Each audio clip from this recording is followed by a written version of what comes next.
به نام خدا، به یاد خدا و برای خدا. سلام به شما دنبال کنندگان پایگاه اطلاع رسانی معیارجل. امیدوارم که روز و روزگار بر شما خوش باشه. امروز اومدیم به دیدار یکی از بانوان فعال بلوچ که در عرصه‌های ورزشی و هنری فعالیت دارند. بریم تا با ایشون گفتگوی داشته باشیم. با ما همراه باشید.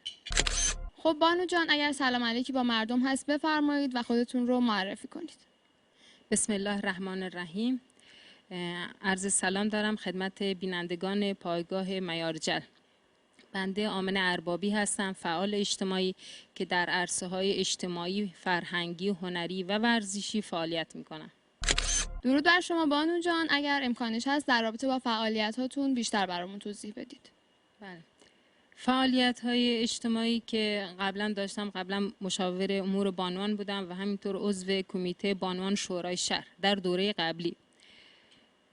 فعالیت‌های هنری هم در کار سکه دوزی، سوزن دوزی فعالیت می‌کنم و تقریبا میشه گفت که با این بیماری کرونا سوزن دوزی تنها کاری هست که در اوقات فراغت میتونیم راحت تو خونه انجام بدیم.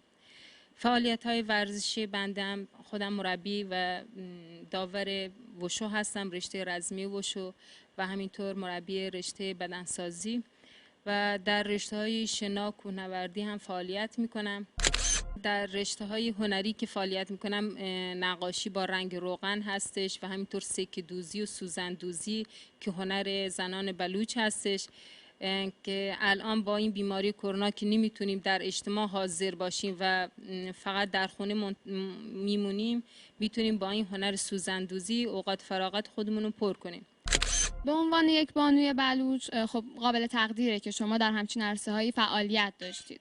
در رابطه با چگونگی ورودتون به این عرصه‌ها صحبت کنید برامون. من در واقع در رشته وشو که ورود کردیم با تشویق‌ها و پیگیری‌های همسرم بود که مشوق اصلی بنده بودن در رشته ورزش و از سال 95 در رشته رزمی وشو به طور حرفه‌ای فعالیت می‌کنیم، هم بنده هم همسر بنده، که خوشبختانه تونستیم با این فعالیتی که در عرصه ورزش داریم هم بچه‌های دیگران و هم بچه‌های خودمون رو به سوی ورزش علاقمند کنیم. پس ورود شما به این حیطه کاری بر روی اطرافیانتون هم تاثیر مثبت گذاشته. از بچه‌هاتون بگین، از اینکه خب اونها چه برخوردی داشتن با این اتفاقات.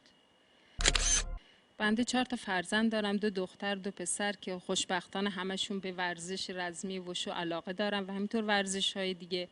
من دختر بزرگم در مسابقات کشوری مقام اول آورد در رشته تالو و همینطور در مسابقات استانی. پسرم یوسف هم همینطور و علاقه دیگه به ورزش دیگه دارم ورزش شنا هست. دخترم به ورزش غواصی خیلی علاقه داره و در کنار خود ما، یعنی من و همسرم، فعالیت میکنه. پسرم که بیشتر عشق فوتبالن و شنا. حالا آقا پسرتون استقلالیان یا پرسپولیسی؟ یکیشون استقلالیه، یکیشون پرسپولیسی و هر دوتاشون هم مدرسه فوتبال میرن. به امید موفقیتشون. خودتون چی به فوتبال علاقه دارین؟ من حقیقتش نه، تنها ورزشی که هیچ وقت علاقه بهش پیدا نکردم فوتبال بود. البته کارتون فوتبالیستا رو تو بچگی خیلی میدیدم. در مسیر رسیدن به موفقیت مشکلات زیادی سد راه آدم میشن. شما با این مشکلات چجوری برخورد کردید؟ من زمانی که ورود کردم به عرصه ورزش خیلی از مشکلات داشتم. بچه کوچیک، به هر حال خانه‌داری بود، همسرداری بود، به هر حال باید همه رو راضی می‌کردم و به فعالیت خودم هم رسیدگی می‌کردم. بیشترین مشکلی که من داشتم همین بچه کوچیک داشتم و خوشبختانه خانواده من، خواهرای من خیلی به من در این عرصه کمک کردن و با نگهداری از بچه‌های من باعث شدن که من بتونم در این رشته بیشتر مانور بدم و بتونم دوره‌ها و کلاس‌ها رو در استان و حتی شهرستان‌های دیگه شرکت کنم و برم. جالب اینجاست که ورزش در این خانواده به مادر و فرزندان بسنده نکرده. همسر ایشون هم یکی از ورزشکاران به نام استان هستن. ازشون میخوام که در رابطه با همسرشون برامون توضیح بدن.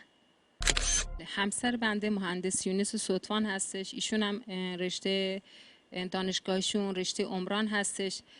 و خوشبختانه علاقه‌ای که ایشون به ورزش داره به نظر من هیچ کس نداره و در واقع علاقه ایشون باعث شد که ما به ورزش علاقه‌مند بشیم و به طور خانوادگی در این عرصه فعالیت بکنیم.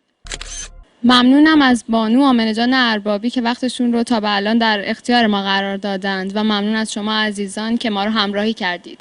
اسرا ناصری، پایگاه اطلاع رسانی معیارجل.